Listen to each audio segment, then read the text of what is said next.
Oiê, eu sou a Claine Tesa e hoje vamos falar das estratégias para o segundo dia do Enem, porque o primeiro ele já foi, agora foca em matemática e natureza, que são muito importantes, haja vista que o TRI funciona como uma beleza lá. Nesse vídeo eu vou abordar 3 pontos. Primeiro, a minha estratégia, a qual eu uso sempre, porque para mim funciona.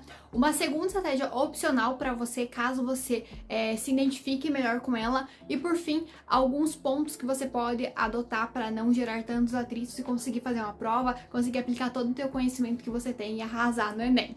Primeiro ponto, a minha estratégia. Eu sempre começo pela matemática e eu faço as 45 questões primeiro.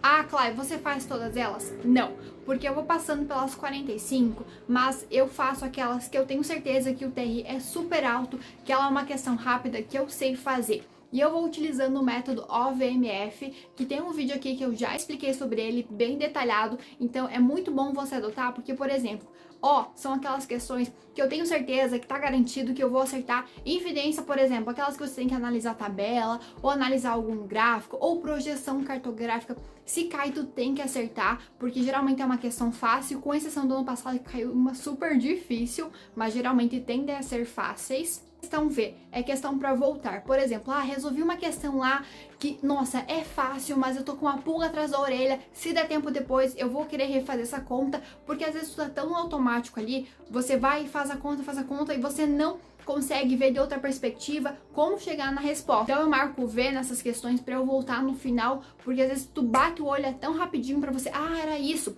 Lembro até hoje que teve um ano que eu fiz uma questão de soluções, juro, eu perdi uns 8 minutos ali tentando, fiquei, cara, não pode ser, eu estudei esse conteúdo, eu sei resolver essa questão, só que eu tava adotando um raciocínio errado. Eu falei, beleza, vou marcar V aqui, depois eu volto porque eu sei resolver. Depois no final eu voltei, eu juro, respondi aquela questão em uns 3 minutos, foi muito rápido, eu logo vi o meu erro e eu acertei a questão. E era uma questão de soluções, mas era uma questão um pouco fácil, sabe? Então eu garanti. Às vezes você pega e de primeiro você não entende o que a questão quer, mas quando tu volta, você fica, beleza, é isso, tu vai lá e acerta. A questão M do OVMF são questões demoradas, questões médias, que tu fica, eu sei esse conteúdo, mas eu sei que, vou me empenar, vou demorar para responder. Por exemplo, para mim, probabilidade eu sempre deixo para depois, logaritmo às vezes depende da questão, trigonometria também, estequiometria também, alguma questão bem trabalhosa de física, às vezes você vai demorar um pouquinho mais para resolver, essas eu marco como M para eu fazer mais no final, eu já conto quando eu faço essas. A questão F, eu marco aquelas que eu sei que eu vou errar, que são super difíceis para mim, no difíceis o F, por isso questões F, então eu deixo lá pro final do final. Exemplo, análise combinatória eu nunca faço porque eu sei que pra mim é um conteúdo super difícil e geralmente o TRI é bem baixinho. Então, ano passado caiu aquela questão dos times, que foi uma questão difícil e ela foi anulada porque o gabarito estava errado. Ou seja, quem perdeu tempo com aquela questão poderia ter destinado esse tempo para uma questão fácil com TRI elevado. Ou seja, acabou anulando e gastando tempo lá na hora de uma questão que nem precisava acertar. Depois que eu passei por todas as questões de matemática, vai ser mais ou menos 3h15, 3h30. Aí eu vou no banheiro, lavo um pouco o rosto, mudo um pouco o foco do que eu tava só em matemática, volto e começo pra natureza. E eu faço do mesmo jeito, passo por todas as questões e vou classificando utilizando o método OVMF. Mas geralmente, biologia eu faço tudo porque assim, eu estudei muito biologia, eu gosto, então eu vou bem. Geralmente, só genética que eu deixo um pouquinho pra depois, porque às vezes tem umas contas meio doidas, aí eu fico, tá bom, pra depois. Química, geralmente também faço tudo, só quando tem estéquio ou uma questão de soluções, titulação, essas que são mais difíceis eu deixo pra depois. E física, geralmente eu faço metade e a metade deixo pra lá, porque às vezes tem algumas contas que são mais demoradas do que outras. Se eu passo pela prova de natureza, já vai ser 5h30 por aí, então eu passo por gabarito todas aquelas que eu tenho certeza. E depois de passar por ele, vai dar uns 10 minutinhos, eu volto nas questões V, que às vezes são bem rápidas pra tu perceber o teu erro. A questão M, que deve ter um pouquinho mais de tempo, calma, porque, eu sei que eu já garanti as questões O, ou seja, meu TRI vai ser legal, vai ser elevado, aí eu vou ter paciência e tempo pra focar naquelas questões que são um pouquinho mais difíceis, mas eu sei resolver, porque embora eu tenha estudado, eu sei que vai demorar, então ali eu vou conseguir deixar um pouquinho mais de tempo.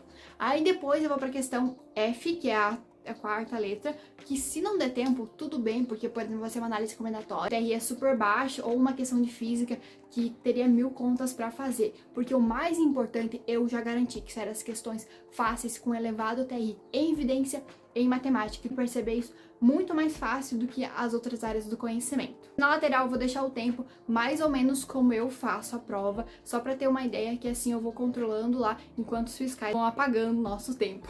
E agora, uma estratégia para você que não costuma fazer simulados ou nunca elaborou uma. Às vezes eu não recomendo para você fazer toda uma prova de vez, porque às vezes tu pode se cansar. Eu faço porque, ó, já fiz muito simulado, então fazer 10 questões ou 45 questões de matemática vai ser dar na mesma pra mim.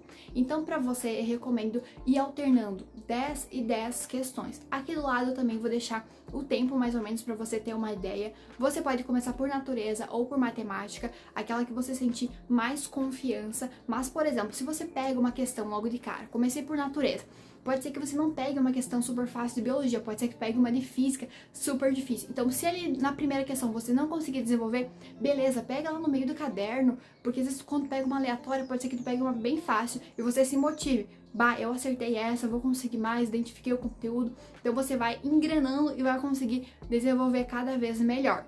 E nesse método aqui, tu também pode utilizar o método OVMF, sempre priorizando aquelas questões que tem o maior TRI, que você consegue ali bater de cara e ver que é uma questão fácil, que tu consegue desenvolver. E se é uma questão que é super difícil, não perde tempo nela, porque tu pode acabar errando ela e pode acabar perdendo tempo ali que tu poderia destinar para uma questão que era mais fácil, que embora fosse, por exemplo, de analisar aquelas tabelas que às vezes o Enem dá, tem 5 itens, você tem que fazer 10 contas para cada item e demora demais. Demora, mas as questões têm um elevado TRI. Então vale mais a pena você perder tempo com elas, do que perder tempo com uma questão super difícil que você ia acabar errando no final. Em questão de diminuir atrito, sempre é legal você adotar algumas estratégias. Tem até um vídeo aqui no perfil que eu já falo sobre isso de modo mais detalhado, por exemplo, o que levar no Enem, o que não pode levar no Enem, eu recomendo muito que você veja, mas as minhas recomendações é que quando você for sentar na sala, não tenha medo de você escolher teu lugar, analisar bem a sala, e é por isso que eu sempre chego cedo, porque vocês não tem ninguém, eu sou a primeira a chegar ali, já troco uma ideia com o fiscal, sabe, pra tu ter uma amizade ali com ele, e eu sempre sento no lado da parede e nunca à frente e nunca atrás. Por quê? Eu já sentei bem atrás e bem na frente e geralmente os fiscais ficam circulando e param no final da fila, tipo assim. Aí parece que o fiscal tá olhando ali você fazer as contas, daí eu sempre penso, meu Deus, será que o fiscal é professor de matemática? Ele tá vendo que eu tô errando 2 mais 2, sabe? Então eu não gosto de sentar na frente nem atrás, sempre sento no meio e na parede, porque a circulação também é menor, você consegue se concentrar, a probabilidade de alguém te distrair é bem menor, então sempre sente na parede. Senta ali, balança a mesa, balança a cadeira pra ver se não tá fazendo barulho, pra você colocar um papel embaixo da mesa pra não ficar balançando, pra você não ter nenhum atrito, porque às vezes isso, sabe, um barulhinho, crack, a prova inteira pode te desconcentrar. Então, já libera ali todos os atritos. E outra coisa, não senta embaixo do ventilador, embaixo do ar-condicionado, mesmo que tu more no Nordeste lá, o sol super quente, porque se tu ficar numa sala fechada com ar-condicionado no 23, juro, tu vai ficar com frio ou no 18, sei lá. Por isso é bom também levar já um casaquinho, mesmo que aí faça calor, porque vai que tu cai numa sala com ar-condicionado. Eu sempre fico com dor de cabeça quando a temperatura tá muito baixa de ar-condicionado, então eu já me previno por aí porque eu não quero arriscar. E no segundo dia dá pra vocês utilizarem a identidade não só como régua, como é no primeiro dia, mas também caso você precisa fazer algum desenho lá em matemática, que às vezes tu tem que analisar algum ângulo, que às vezes você desenhando ali bem certinho fica melhor pra tu responder a questão. E também tomem remédio para dor de cabeça antes e levem para tomar caso precise lá na hora. E sem repelente, porque vai que tu cai numa sala que tem vários insetos, tu é picado e tem que ficar se coçando ali, tu pode se desconcentrar. Então é melhor esses atritos a gente já se prevenir e conseguir fazer a nossa prova com a maior tranquilidade possível. E era isso, as minhas estratégias. Eu espero super que ela ajude vocês e agregue para vocês fazerem um segundo dia do Enem com mais tranquilidade e com mais calma. Eu vejo vocês por aí e se quiserem, avaliem o vídeo, assim eu consigo entender o que vocês gostam mais, o que gostam menos e por aí vai. E também se quiserem, se inscreva aqui no canal porque vai rolar muito conteúdo. Um beijão e ótimo Enem. Vamos lá, detonar!